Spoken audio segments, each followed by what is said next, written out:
RunDreamAchieve.com. Hope you're all having a great week. Today's topic, I want to discuss a new sub 4-hour marathon strategy and how to take your marathon preparation to the next level. If you're a new subscriber or a new viewer of this channel, I definitely appreciate you stopping by. Definitely click that subscribe button and the bell icon so when I make a new video you'll be notified, and give me a thumbs up if you can. I appreciate it if this content is helpful to you. If you're an athlete that's trying to run under 4 hours for the marathon, I commend you, because the sub 4-hour marathon is a highly competitive time. It's a very competitive time that a lot of runners around the world are training and putting in that heavy effort in order to run that 3:59 or faster time. You need to be able to sustain 9 minutes and 9 seconds per mile, or 4 minutes and 16 seconds per kilometer, in order to run a 3:59 or faster for the half marathon. And over the years, as a 2:19 marathoner, I ran that time back in 2007. My second fastest time is a 2:26:42. I ran in 2011. So I have been competing as a middle to long distance runner for about 28 years. I retired from competitive racing in 2018, and now I'll pretty much share my expertise here on the RunDreamAchieve.com website, as well as the RunDreamAchieve YouTube channel. And I think, based on my background and experience with the marathon distance, the things that helped me out the most was finding the leaks, learning what was going on in my training that was causing me to not be able to sustain marathon race pace long enough. And one of the biggest problems that and some of the issues that I had, was that I was running my long runs far too slow. Okay, so if you're going to go under 4 hours for the marathon, you need to start changing up your strategy for your long runs. I tell athletes all the time here on the channel that the long run is, without question, the most difficult workout I did. It wasn't speed workouts, it wasn't tempo runs, it wasn't hill repetitions. It was that long run, because I went from running to having a personal best of 2 hours 43 minutes and 36 seconds to 2 hours 19 minutes and 35 seconds. And that's a big jump. To go from 6:14 mile pace to 5:19 mile pace for the whole marathon distance is a massive jump in ability.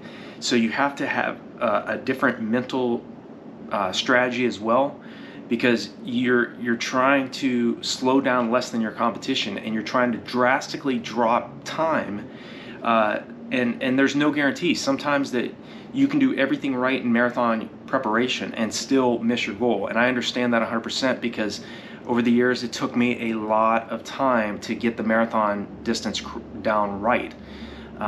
So what I did to go from 2:43 to 2:19 was I started running, instead of running slow long runs every weekend like a lot of marathoners do, I started doing very aggressive efforts every other weekend.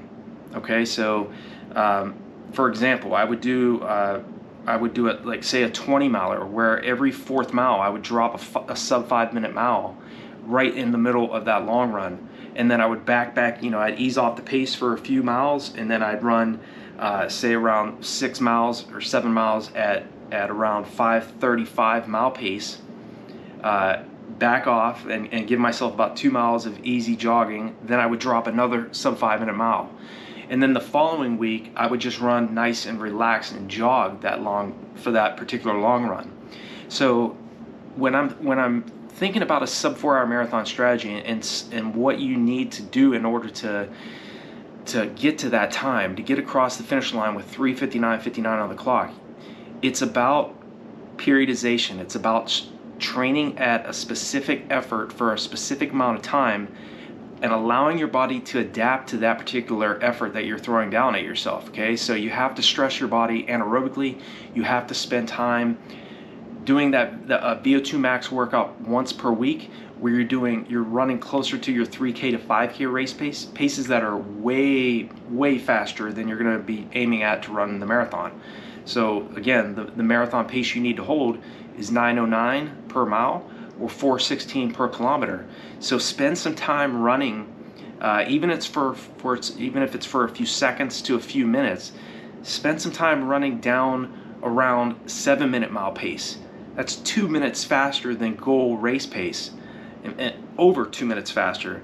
Okay, so again, it's gonna, over time, as your body adapts to the training, it's gonna make that goal sub 4-hour marathon race pace feel easier. You're not gonna be stressed out as much because you train so much faster than your goal race pace. And this isn't a process that happens overnight. I know too how difficult the marathon is. Having a plan, invest in yourself. I have training plans and running courses on RunDreamAchieve.com that I've created for athletes that are trying to break the 4-hour marathon. I even have a course that I built about that. And I think that if you bypass what the other athletes around the world that are training for this particular time, if you bypass those mistakes that they're making and you follow a plan and know what you need to be doing on a daily, weekly, monthly basis, you're going to go into your marathon in peak shape because you followed what someone that's already done what you're wanting to do. That's going to help you a ton. Okay, you're going to know what you need to be doing, the proper amount of mileage, the proper amount of kilometers, proper amount of miles per week you need to be hitting, and the proper workouts you need to be doing in order to run sub 4 hours for the marathon. Another big problem that a lot of athletes I know for certain are having is being able to not only sustain the pace in the race to the finish line. Maybe they can hold 32 kilometers at that goal pace right at 20 miles, but then that last 10K they're having problems. You have to also start thinking about things that are going to get you across the finish line in that time outside of just doing the track workouts and the road sessions. It's hydrating well in the race. It's not just sipping, it's not drinking the contents of the equivalent of 3 or 4 Dixie cups for an entire marathon. Okay, this is a mistake that I made early on in my career. I felt like I could just race the whole 26.2 miles or 42.2 kilometers without drinking. Huge mistake. Okay, start practicing your hydration in training. Okay, on those long runs, start dropping your water bottles out every 5K or every 3 miles. That way, you can, if you're doing a 20 miler, you can every few miles you have that water bottle you can pick up, drink the contents of that bottle. Start teaching your stomach. Find out how much fluid you can intake during those long runs, so that when you get in the race, you're not going to be concerned about I don't know how much fluid I should take in because maybe I'll get some cramps and maybe that cramp will cause me issues and slow me down in the race. You want to practice that in practice first. Make your mistakes in training, and make training the most difficult, most challenging part of your preparation. The race itself should not be a time, the race morning should not be a time for you to be stressed out, tense, and worried. Okay, let your competition do that. If you go into your race and you've done your homework to get under that 9:09 per mile pace or 4:16 per kilometer pace, and you've trained well below that goal race pace, then you're going to set yourself up for success, because one, you've done mile repeats at closer down toward around 7:05 to 7:15 mile pace or slightly slower. Okay, again, you want to practice running much faster than goal race pace. Run a few minutes at a highly anaerobic effort. More so you're training at your VO2 max, your maximum oxygen uptake. You're training at speeds that are so fast, you're building up so much lactic acid that you cannot clear it. And that's the reason why our muscle functioning slows, our efficiency for our muscles to function correctly slows briefly during those hard anaerobic efforts. Okay, you want to train your body to withstand very high amounts of lactic acid, and then also be very smart in your recovery as well.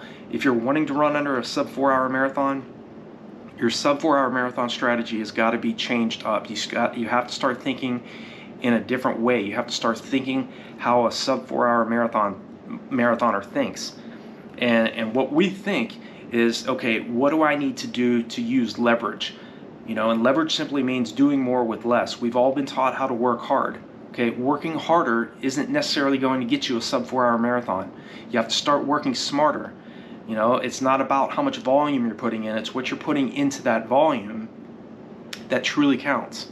Okay, it's not about quantity, it's truly about quality. Okay, we hear it all the time, you know, quality over quantity.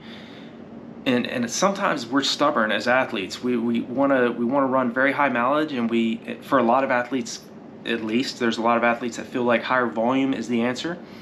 I personally did the same thing and made the same mistake earlier on in my career. I got up to 142 miles a week, thinking that running that high was going to help me run faster than 2:19:35, and that just left me tired and lethargic and pissed off, because I was always tired, and I was like, I'm not getting faster. It's not about that. I ran 2:19:35 off of 85 to 90 miles a week. So again, focus on what do I need to do to set my training up correctly in order to be as most effective and most efficient at racing this distance and racing and running at that particular pace for the entire distance. Remember, you have to average 9:09 per mile or 4:16 per kilometer. So you have to run many miles and many kilometers much faster than that, so that you even, you know, you average it out.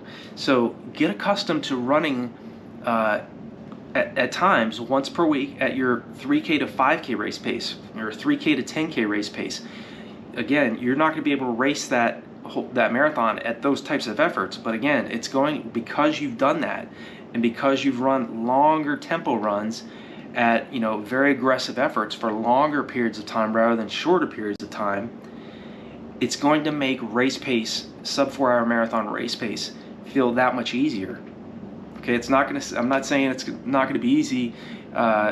It's going to feel like a breeze the whole way through the race. No, you're going to be in pain, but it's better to be in pain in the last 10K and be able to sustain and still be able to manage that effort than to be in extreme pain in the first 10K and then to have to deal with slowing down, walking and jogging the rest of the race, because you either ran far too fast in the early miles or early kilometers of your marathon and you had to slow down, rather than being very strategic in how you set up your training and how you pace yourself in the early stages of your marathon, so that you, again, you know, as I talk about in other videos, train the body to burn what you have more of, and that's fat storage.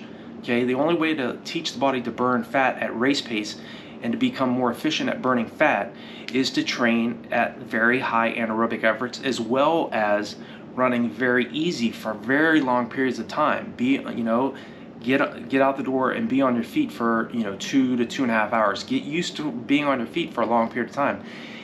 You don't necessarily have to do speed work all of the time in order to run a very fast marathon. It's not, there's some athletes out there that can just run volume and they just put in consistent mileage every single week, and they're 100% dedicated, 100% committed, and they go out and run that 3:59 and they do very minimal speed work.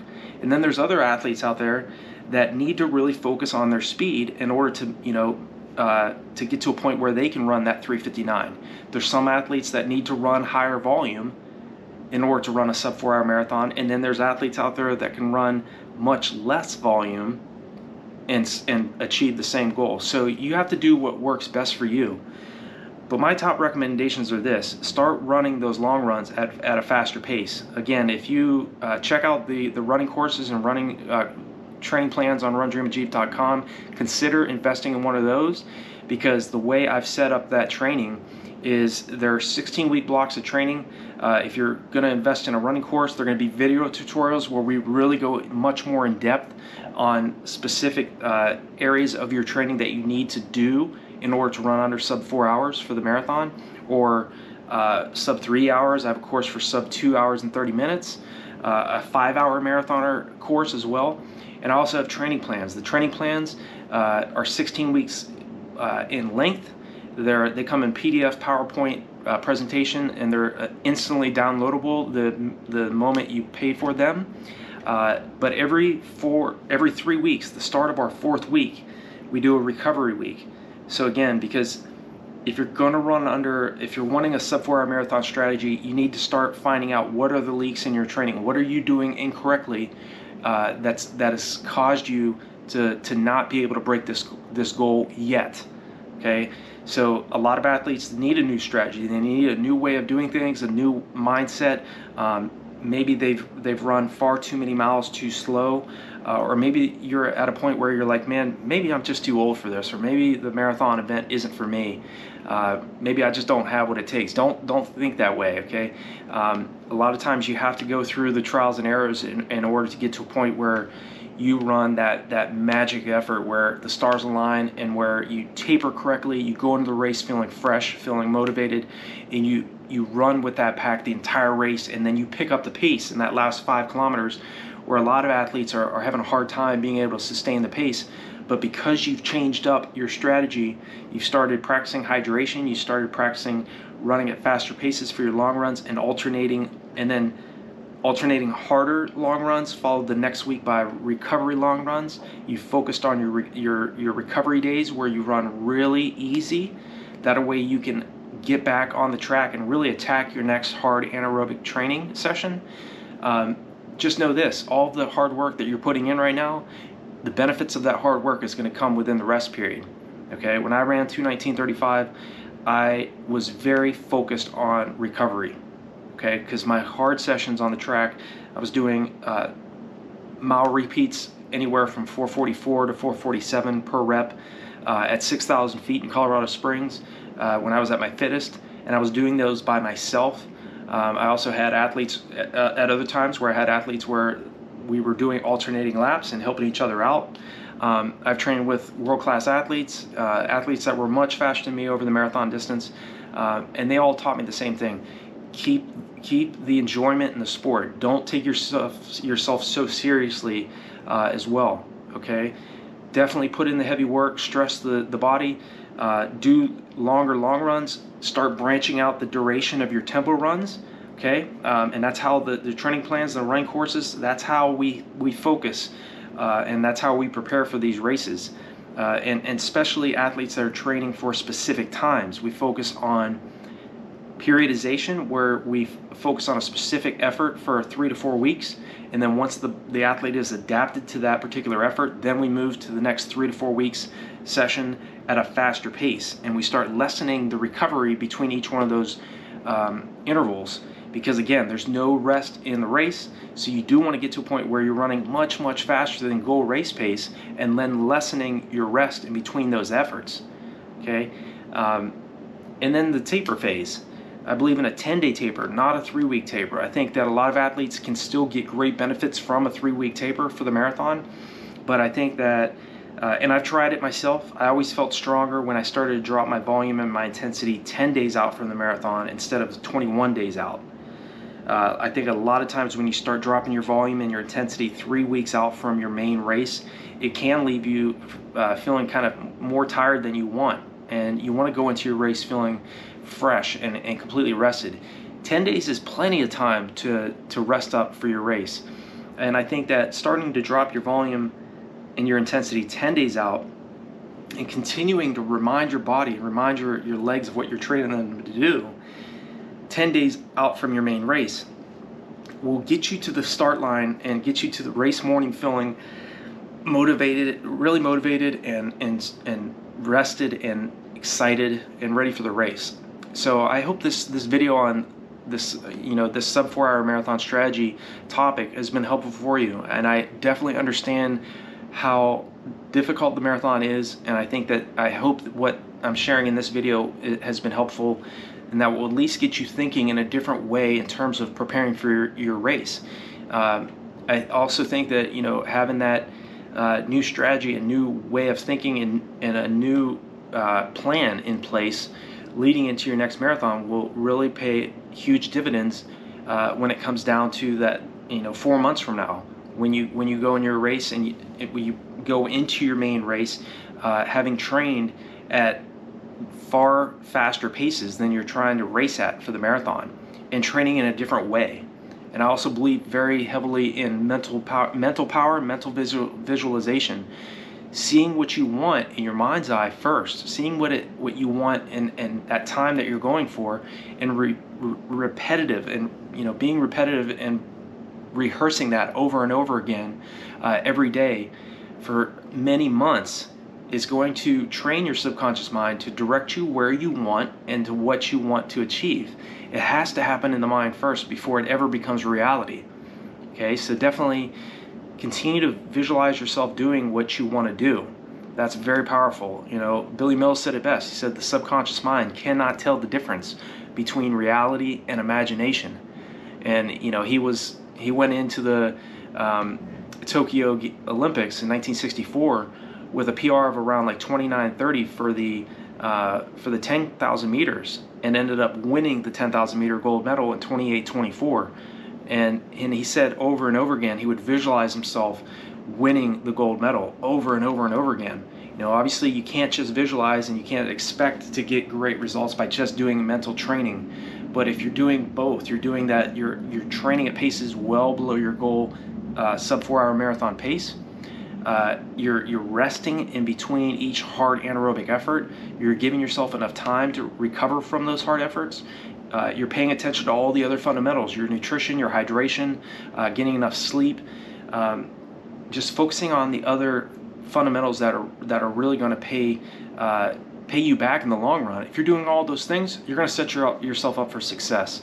So I hope this video was helpful for you all. Leave me a comment below if there's anything else you need me to cover or anything else I didn't go as in depth on in this video.